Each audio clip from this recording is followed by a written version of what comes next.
The lapel's now recording. Right. Anything you can get of me dragging the trolley, anything you want to get of any kind whatsoever, it's all BTS. It's all getting used. But obviously that's not uni. That's network, obviously.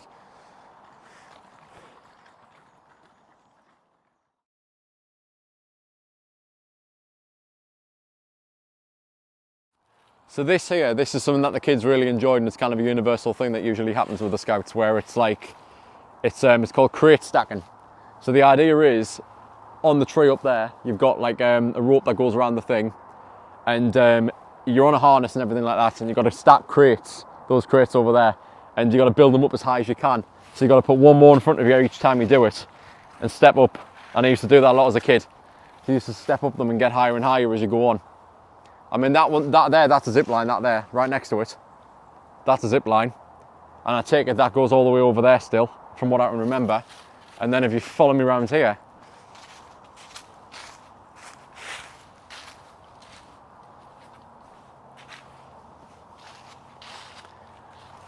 this here is the toboggan run. So you get on one of them, and there was a track that was built in there, going all the way down from it. And yeah, there's like a crash area down there, but it would just, you just take the track all the way down.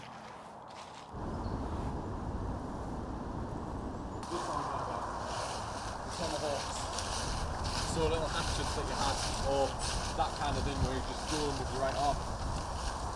That used to be a go-kart track over that fence. I remember it being so much bigger than this.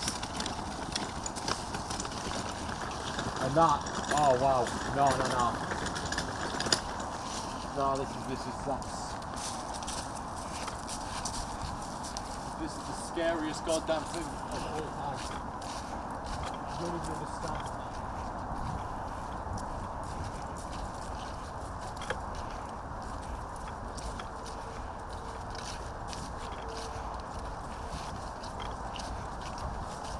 This, lovely ladies and gentlemen, is the cave bus.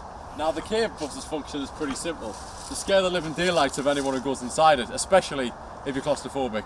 God rest your soul if you are. Helmets are there, put them on, and this entire thing is a tight sweatbox maze where you've just got to crawl around various holes, round a route, to get out the other side. We're talking about curling your body in all different types of shapes to just get around the corner. It's honestly, I'm not claustrophobic. It scared the hell out of me. I think I did this once and then twice in a future year because I was brave. Nah, never again. I think adults can do this. No amount of money on God's green earth. No amount of money.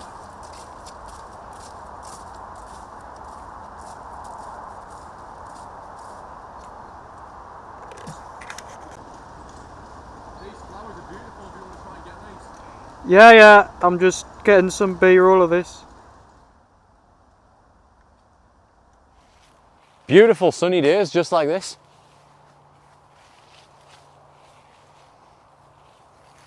And also really, really dreary wet nights as well. Those are never fun. No. Nope. And there's our little late arrival over there.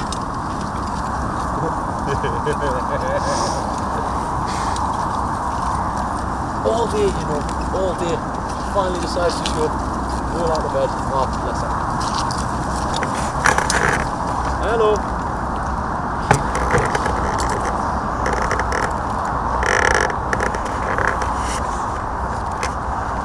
We're just pretty much getting everything, so we're getting BTS as well.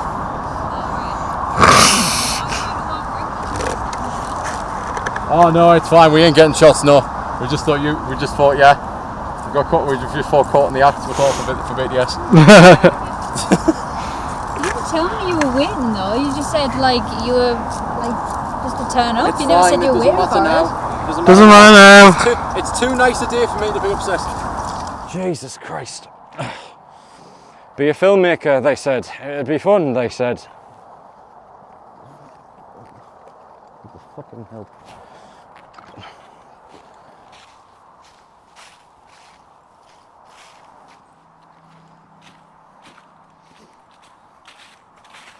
I found an easy ramp that we can take. So I'm going to take this round there for the next checkpoint, and that should be, yeah, I think, get down there, come up and then get the promo, get some shots and then post the stuff and that kind of thing. And then I think, yeah, just the hut down there to finish off really. It's only insured university equipment, Luke. It doesn't matter if you drop it at all.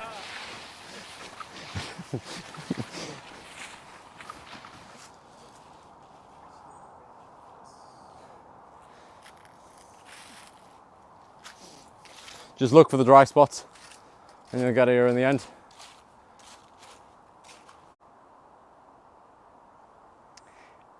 It seems so much smaller than I remember it being.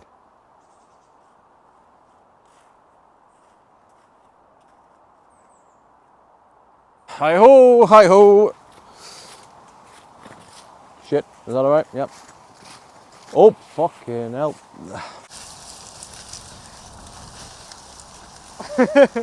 Everything now going around the site we're now done. We're in that hut down there to do my interview to kind of, for the whole documentary as a whole. And then, yeah, there's just this bit really. Okay, right. Yeah, how did Matthew get up there? Oh yeah, this is how. Right, this. Oh, for fuck's sake. This is just... this is getting videoed, isn't it? Oh, for fuck's sake. Probably, yeah. I'm not even going to bother.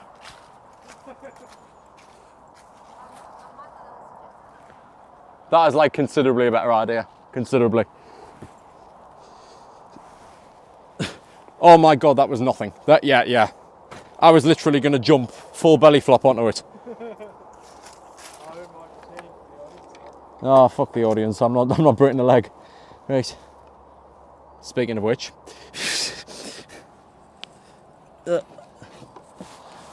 Okay.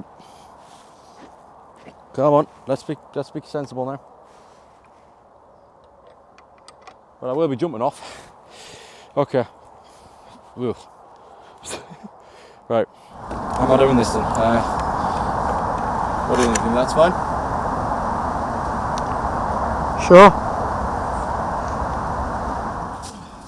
How did you think of? Kind of wondering now.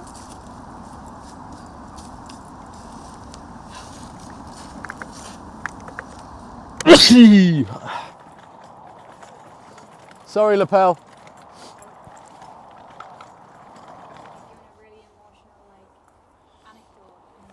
It feels really weird because it's like when you do this to an actor who acts from time to time, not professionally obviously, but just does a bit of acting, half of it does feel contrived.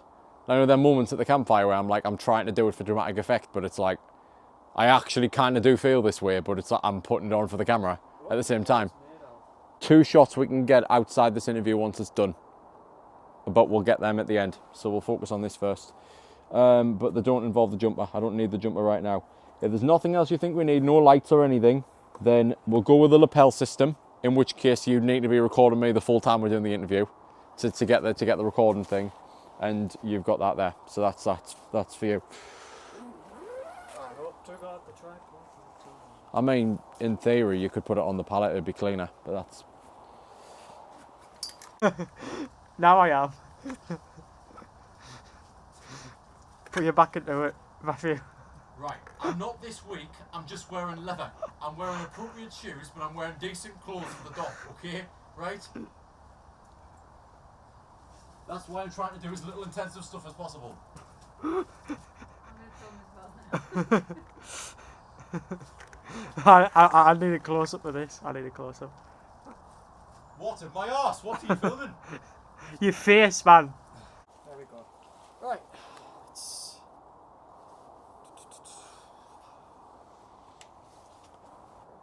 So, what is life like after Scouts? After Scouts? Honestly, I think that's a term that doesn't really exist, to be honest. I mean, that's the idea anyway. The people who are really involved in it, it doesn't really end. Do you think Scouts changed you indefinitely as a person? Every time I come down on a night to lead with the Cubs, which I was only able to do because of the experience of coming through all of the different sections to get to that point. I always reflect on what I do in the now and how the whole process changed me to be in a position to do that. Honestly, I'm not the most practical leader. Over the years and the things that I've learned and the skills I've acquired, I'm not saying that there's few of them. I'm just saying I'm not the most practical person when it comes to these types of skills. I'm not the person who's tying all of the 8-step knots and putting the tents up all by himself. I'm not the person who does that. So it can be sometimes a bit demoralising when I'm in the position where I need to show the kids how to do something and I myself don't really know how to do it, or at least do it well. What I have learned to do and how the process has changed me is it's shown me what it means to be a steward to young people and how valuable it is, and how as time goes on and the world changes, it gets even harder and harder to do, because as technology's on the rise, there's people have never been so alienated. So just imagine how that reflects on the young who've known nothing but it. So to take them out of the wild and show them things they otherwise wouldn't have seen, it's a duty now that's more relevant than it ever was. And I might not be the one with boots on the ground who always carries that out in a practical sense, but just knowing that I'm there with a smile to support the process, it really does give a sense of meaning and a bit of validation to almost pay it back. Because this whole time I've been doing it, and I've just felt this sense of duty. Sometimes days have been harder, and much harder than others, and I haven't wanted to continue. And frankly, I've been at a crossroads lately where I haven't wanted to continue because things have gotten more difficult. And it is harder to volunteer and do it now than it ever has been because of more rules and regulations that come on board. But I've tried my best to pay it back. And I wouldn't do that if I didn't feel it was a movement that deserved it. It's completely valuable to everyone, not just young people. And this whole network journey of getting involved with it is primarily fueled by the idea that I haven't really enjoyed scouting for myself in a long time. I've used it as an active service for Duke of Edinburgh or whatever it may be. I haven't really enjoyed it since I was about 14. I haven't been really in the thick of it. So I think I need to really, with the people I'm about to meet, really get back into the lifestyle of what it means to be a part of the movement in an active sense. And maybe it might just convince me to stay. Hi guys, hello, and that is a day one wrap on Being Prepared, a Scout Story. You're watching the making of documentary right now, and you probably see a fair few bit of materials that we managed to get today. Yeah, I'm really happy with the progress so far. This will be the first network project that is intertwined with my work at uni, and I'm really happy with how it's all turned out really so far. I think I've always wanted to really pay tribute to the scouting movement, growing up with it in a media sense, given my background, and this is really my opportunity to do it. So we're here at Moor House, sort of my primary sort of childhood campsite where big camps were held with hundreds upon thousands of people. And yes, where it's in a desolate environment today, we've really managed to get some lovely stuff. The sun's been out, we've been really blessed, but yeah, it's gone back in. I think it's a cue for us to come home. So yeah, I hope you enjoy the rest of the BTS. But no, it's looking real good right now, and yeah, I can't wait to shoot the rest. Let's keep at it. Hi guys, so today you'll have obviously seen in the documentary what it is we did with this segment, but today is Remembrance Sunday of 2024. We're out today, myself and Luke Wilson behind camera. We're right on the front lines at the edge of the parade today, capturing the scouts going around sort of the corner of the street around the Cenotaph and Winter Gardens area, getting some footage of the mayor and everything, saluting them as they walk past. Yeah, we're very early days still with the doc. That was day one, what you've seen previously with the when we were at Moor House, just me.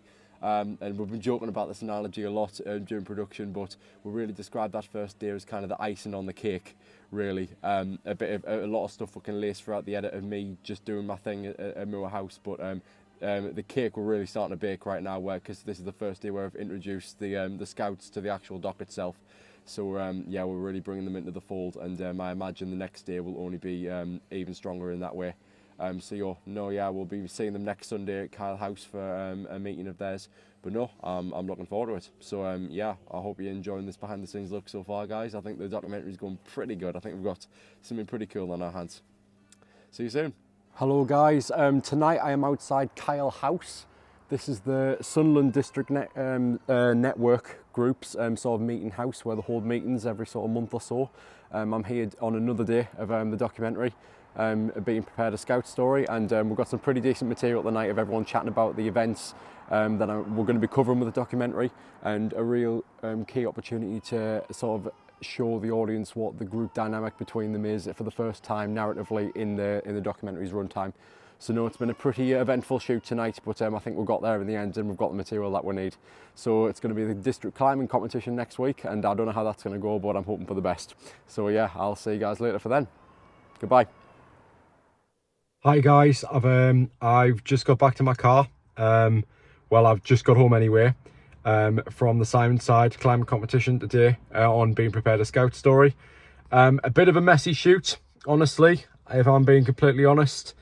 There was a lot of issues surrounding filming in the right spots to avoid filming the younger sections of the scouting movement. Honestly, something that we couldn't foresee because we assumed we'd be by ourselves, but we were met by the younger sections and we had to work around them, and we almost didn't get anything at all. There was a different direction to this documentary earlier on in its development that kind of went around sort of the red tape surrounding the movement in recent years, and it's just getting worse as time is going on and things are changing more and more. That was going to be the core theme of this documentary, and really kind of reigns true in today's shoot, and we're happy that we changed it to a lot more positive angle than what it was initially going to be.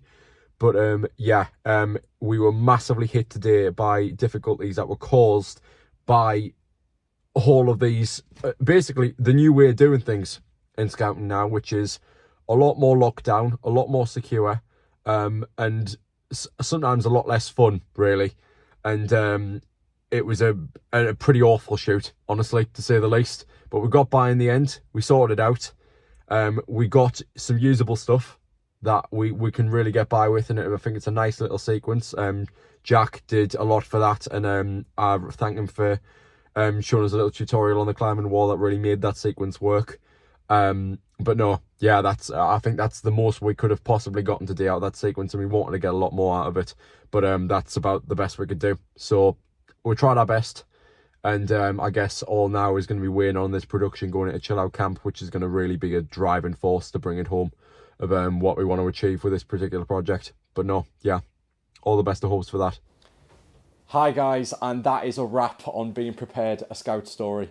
I'm in West Hall right now for the last for a 3-day shoot and 2 nights. We've been here capturing the Network Scouts in all of their glory with their annual sort of Chill Out Camp event, which is kind of their biggest event of the year. Across the previous days of this 7-day shoot, I've been doing these little drop-ins across this making of mini doc, the documentary for the documentary.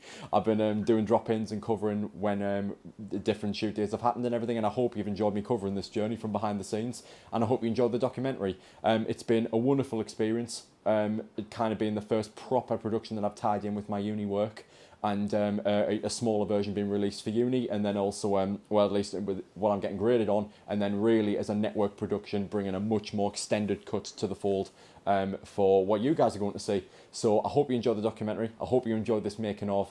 I've been Matthew May, and until next time, with Star of the Sea, I'll see you soon. Goodbye, guys.